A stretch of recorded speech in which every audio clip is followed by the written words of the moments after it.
بسم الله الرحمن الرحيم. الحمد لله رب العالمين والعاقبة للمتقين والصلاة والسلام على سيد المرسلين نبينا محمد وعلى آله وصحبه أجمعين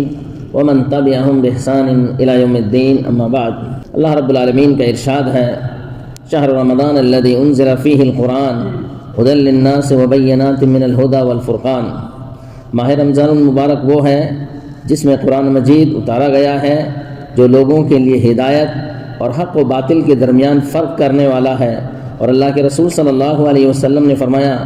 الصیام والقرآن یشفعان للعبد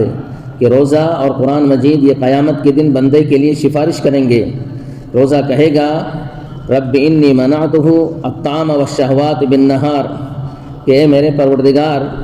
میں نے بندے کو کھانے اور شہوت سے دن کے اندر روک رکھا تھا. فشفعنی فیہ کہ اللہ تم میری سفارش اس کے حق میں قبول کر. اور قرآن کہے گا منعتہ النوم باللیل فیشفعان کہ میں نے اس کو رات میں سونے سے روک رکھا تھا. تو اللہ کے رسول صلی اللہ علیہ وسلم فرماتے ہیں کہ دونوں کی سفارشیں جو ہیں اللہ رب العالمین قبول کرے گا. میرے مسلمان بھائیوں، تمام مہینوں کے درمیان اللہ رب العالمین نے رمضان المبارک کو خاص کیا ہے قرآن مجید اتارنے کے متعلق. لہٰذا نمازیوں کو چاہیے کہ وہ اس ماہ رمضان المبارک کو قرآن مجید کی تلاوت کی کثرت کے ذریعے جو ہے غنیمت سمجھے اور قرآن مجید سننے کے ذریعے لذت حاصل کریں. ہم پر ضروری ہے کہ ہم خصوصی توجہ دیں قرآن مجید کی تلاوت کے اوپر، کیونکہ یہ جو مہینہ ہے یہ قرآن مجید کا مہینہ ہے، یہ رمضان المبارک کا مہینہ ہے. اللہ کے رسول صلی اللہ علیہ وسلم کے طریقے کی اتباع کرتے ہوئے عبداللہ بن عباس رضی اللہ عنہما فرماتے ہیں کان رسول اللہ صلی اللہ علیہ وسلم اجود الناس کہ اللہ کے رسول صلی اللہ علیہ وسلم ماہ رمضان المبارک کے اندر بہت زیادہ سخاوت کیا کرتے تھے. اور اللہ کے رسول صلی اللہ علیہ وسلم جبریل علیہ الصلاۃ والسلام کو قرآن سنایا کرتے تھے ماہ رمضان المبارک کے اندر. اور جبریل علیہ الصلاۃ والسلام رمضان المبارک کی ہر رات میں اللہ کے رسول صلی اللہ علیہ وسلم سے قرآن سنا کرتے تھے. میرے محترم سامعین کرام، ہمیں معلوم ہونا چاہیے کہ سلف صالحین قرآن کا بہت زیادہ اہتمام کیا کرتے تھے. نمازوں کے اندر بھی قرآن پڑھا کرتے تھے اور نمازوں کے علاوہ بھی قرآن پر خصوصی توجہ دیا کرتے تھے. اللہ کے رسول صلی اللہ علیہ وسلم نے فرمایا مجتمع قوم فی بیت من بیوت اللہ کہ کوئی بھی قوم اللہ کے گھروں میں سے کسی گھر کے اندر جمع ہوئی وہ اللہ رب العالمین کی کتاب کی تلاوت کرتے ہوں اور اس کو سمجھتے ہوں آپس میں، تو اللہ رب العالمین ان کے اوپر سکون نازل کرتا ہے اور رحمتیں ہر چہار جانب سے انہیں ڈھانپ لیتی ہیں اور فرشتے ان کو گھیر لیتے ہیں. اور اللہ رب العالمین ان لوگوں کا ذکر ان کے پاس کرتا ہے جو اللہ رب العالمین کے پاس ہیں. ہمیں معلوم ہونا چاہیے کہ رمضان المبارک کا جو مہینہ ہے اس میں بہت سارے اعمال ہیں، مختلف قسم کی عبادتیں ہیں جس کے ذریعے ہم اللہ رب العالمین کی قربت حاصل کر سکتے ہیں. لہٰذا میرے مسلمان بھائیوں، کوشش کرو کہ اس مہینے کے اندر خوب زیادہ عبادتیں کرو، اللہ رب العالمین کی قربت حاصل کرو. اور انہی عبادتوں میں سے تراویح کی نماز ہے کہ بہت سارے مسلمان جو ہیں تراویح کی نماز میں سستی برتتے ہیں، حالانکہ اللہ کے رسول صلی اللہ علیہ وسلم نے فرمایا من قام مع الامام حتی ینصرف کتب له قیام لیلۃ صححہ الالبانی کہ کوئی بھی آدمی امام کے ساتھ تراویح کی نماز پڑھتا ہے تو اس کا ثواب تہجد کی نماز کے برابر لکھا جاتا ہے. میرے مسلمان بھائیوں، ہمیں معلوم ہونا چاہیے کہ یہ مختصر سی نفلی عبادتیں ہیں لیکن اجر ثواب کے اعتبار سے بہت زیادہ بھاری ہیں. لہٰذا ہمیں اس میں سستی نہیں برتنا چاہیے اور ان لوگوں کو بھی عبرت حاصل کرنا چاہیے جو لوگ صرف عشاء کی نماز پڑھتے ہیں اور بازاروں طرف نکل جاتے ہیں اور ان کے اوپر نماز جو ہے وہ بھاری ہوتی ہے. اور خاص طور پر تراویح کی نماز وہ لوگ کیا کرتے ہیں، اس امام کو دیکھتے ہیں جو بہت تیزی کے ساتھ نماز پڑھاتا ہو. ان کا جو مقصد ہوتا ہے وہ نماز سے چھٹکارا حاصل کرنا ہوتا ہے. اسی بنا پر مختلف مسجدوں کو تلاشتے رہتے ہیں اور ایسی مسجدیں تلاشتے ہیں جن میں امام فوراً ہی تراویح ختم کر دیتا ہے. حالانکہ اللہ رب العالمین نے فرمایا الذین آمنوا وتطمئن قلوبهم بذکر اللہ الا بذکر اللہ تطمئن القلوب، جو لوگ ایمان لائے ان کے دل اللہ کے ذکر سے مطمئن ہوتے ہیں۔ لوگوں خبردار ہو جاؤ، دل تو اللہ کے ذکر ہی سے مطمئن ہوتے ہیں۔ اور اللہ کے رسول صلی اللہ علیہ وسلم نے فرمایا ان اللہ یرفع بہذا الکتاب اقواما ویضع به الآخرین، کہ اللہ رب العالمین اس کتاب کے ذریعے بہت سارے لوگوں کو عزت دیتا ہے اور بہت ساروں کو ذلیل و رسوا کر دیتا ہے۔ لہٰذا ہم پر ضروری ہے کہ ہم اللہ رب العالمین کی کتاب کی طرف خصوصی توجہ دیں اور اس کے لیے اپنا وقت نکالیں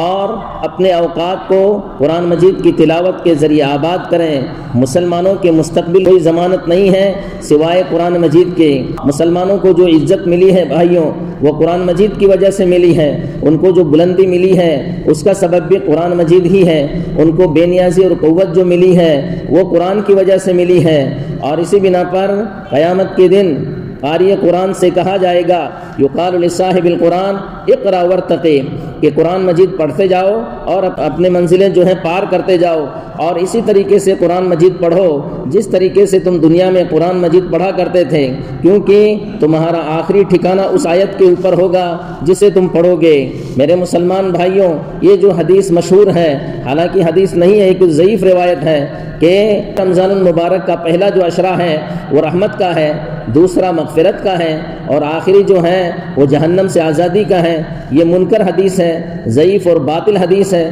اس کی کوئی اصل نہیں ہے۔ اور اس طریقے سے تقسیم کرنا ماہ رمضان المبارک کو 3 حصوں کے اندر، اس کی کوئی دلیل ہمیں نہیں ملتی ہے۔ اللہ رب العالمین کا فضل واسع ہے، وہ پورے رمضان المبارک کے اندر لوگوں کی مغفرت کرتا ہے، لوگوں پر رحمتیں نازل کرتا ہے، اور پورے رمضان المبارک کے اندر لوگوں کو جہنم سے آزاد کرتا ہے۔ جیسا کہ ابو ہریرہ رضی اللہ عنہ سے روایت ہے کہ اللہ کے رسول صلی اللہ علیہ وسلم نے فرمایا وَلِلَّهِ عُتَقَاءُ مِنَ النَّارِ وَذَلِكَ كُلَّ لَيْلَةٍ، کہ اللہ رب العالمین بے شمار لوگوں کو آزاد کرتا ہے جہنم سے، یہ رمضان کی ہر رات کے اندر ہوتا ہے۔ اور جابر بن عبداللہ رضی اللہ عنہ سے روایت ہے کہ اللہ کے رسول صلی اللہ علیہ وسلم نے فرمایا ان للہ عند کل فطر عتقاء وذلك فی کل لیلۃ، کہ اللہ رب العالمین افطاری کے وقت بے شمار لوگوں کو جہنم سے آزاد کرتا ہے، اور یہ ہر روز ہوتا ہے۔ اور جابر بن عبداللہ رضی اللہ تعالیٰ عنہ سے دوسری روایت ہے کہ اللہ کے رسول صلی اللہ علیہ وسلم نے فرمایا ان للہ عتقاء فی کل یوم ولیلہ لکل عبد منہم دعوت مستجابہ، کہ اللہ رب العالمین بے شمار لوگوں کو رمضان کی راتوں میں بھی جہنم سے آزاد کرتا ہے اور دن میں بھی جہنم سے آزاد کرتا ہے، اور ہر بندے کے لیے ایک دعا قبول کی جاتی ہے ماہ رمضان المبارک کے اندر۔ لہٰذا ہم پر ضروری ہے کہ ہم اپنی نیتوں کی اصلاح کریں اور اپنے اعمال کے اندر بہتری پیدا کریں، اور ہمیں جو یہ رمضان المبارک عطا کیا گیا ہے بھائیوں، کوئی ضروری نہیں ہے کہ آئندہ سال ہم زندہ رہیں اور ہمیں رمضان المبارک عطا ہو، کیونکہ انتظار کی گھڑی کھڑی ہے، فراق کی جو گھڑی ہے وہ سامنے ہے، اور کب ہم دنیا سے چلے جائیں اور آخر میں ہم افسوس کرتے رہیں اس عبادت کے اوپر جو ہم سے چھوٹی ہے۔ لہٰذا میرے مسلمان بھائیوں، مسجدوں کو لازم پکڑو، عمل کے علاوہ جو بھی وقت تمہارے پاس ہے اس میں مسجدوں کو لازم پکڑو اور مشغول کرو اپنے نفسوں کو نمازوں کے اندر، قرآن مجید کی تلاوت کے اندر، دعاؤں کے اندر اور عبادت کے اندر کوشش کرو۔ اللہ رب العالمین کا فضل واسع ہے۔ اللہ کے بندو، اللہ رب العالمین سے ڈرو، اور ماہ رمضان المبارک کے اندر جو دن باقی رہ گئے ہیں عبادت کے اندر جد و جہد کرو، جس طریقے سے اللہ کے رسول صلی اللہ علیہ وسلم آخری عشرے کے اندر بہت زیادہ محنت مشقت کیا کرتے تھے عبادت کے متعلق، آپ راتوں کو جاگا کرتے تھے، اور اللہ کے رسول صلی اللہ علیہ وسلم آخری عشرے کے اندر جو محنت کرتے تھے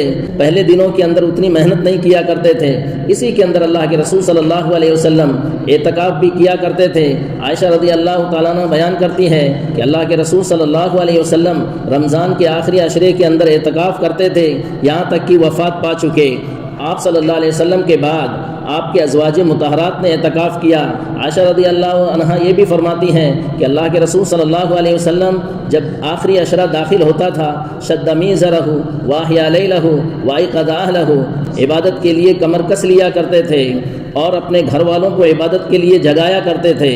یہ بخاری اور مسلم کے اندر ہے۔ اور اللہ کے رسول صلی اللہ علیہ وسلم راتوں میں جاگتے تھے اور اس کے اندر نمازوں کا اہتمام کرتے تھے، ذکر و اذکار کا اہتمام کرتے تھے، دعاؤں کا اہتمام کرتے تھے اور اللہ رب العالمین کی طرف رو رو کر کے گڑ گڑا کر کے اللہ رب العالمین سے دعائیں کیا کرتے تھے، اور آخری عشرے کے اندر لیلۃ القدر تلاشتے تھے، جو لیلۃ القدر 1000 مہینوں کی عبادت سے افضل ہے، اور جو شخص لیلۃ القدر سے محروم کر دیا گیا ہے وہ بہت ساری بھلائیوں سے جو ہے محروم کر دیا گیا ہے۔ اے میرے مسلمان بھائیوں، یہ بات آپ کو اچھی طرح معلوم ہونی چاہیے کہ 20 رمضان المبارک کے سورج غروب ہونے سے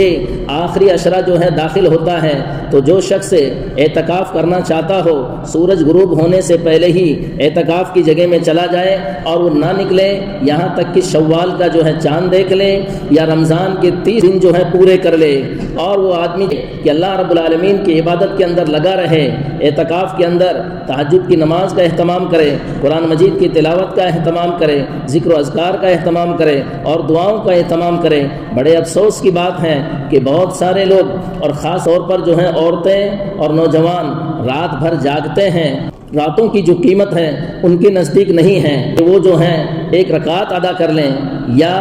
ایک آنسو کا ایک قطرہ اللہ کے سامنے گرا دے یا کوئی دعا اللہ رب العالمین سے مانگے یا قرآن مجید کی تلاوت کر لیں۔ میرے مسلمان بھائیوں، اللہ کے رسول صلی اللہ علیہ وسلم فرماتے ہیں کہ جب رات کا 1/3 حصہ باقی رہ جاتا ہے تو اللہ رب العالمین دنیاوی آسمان پر آتا ہے اور کہتا ہے حل من سائل فیعطا، ہے کوئی مانگنے والا تو میں اسے دے دوں، وحل من داعٍ فیستجاب لہ، ہے کوئی دعا کرنے والا تو اس کی دعا قبول کر لی جائے، حل من مستغفر فیغفر لہ، ہے کوئی توبہ استغفار کرنے والا تو اس کی مغفرت کر دی جائے۔ اللہ رب العالمین یہ کہتا رہتا ہے یہاں تک کہ فجر طلوع ہو جاتا ہے۔ اللہ رب العالمین سے دعا ہے کہ اللہ رب العالمین ہمیں آخری عشرے کے اندر زیادہ سے زیادہ عبادت کا اہتمام کرنے کی توفیق عطا فرمائے، آمین۔ وآخر دعوانا الحمدللہ رب العالمین، جزاکم اللہ خیرا، والسلام علیکم ورحمۃ اللہ وبرکاتہ۔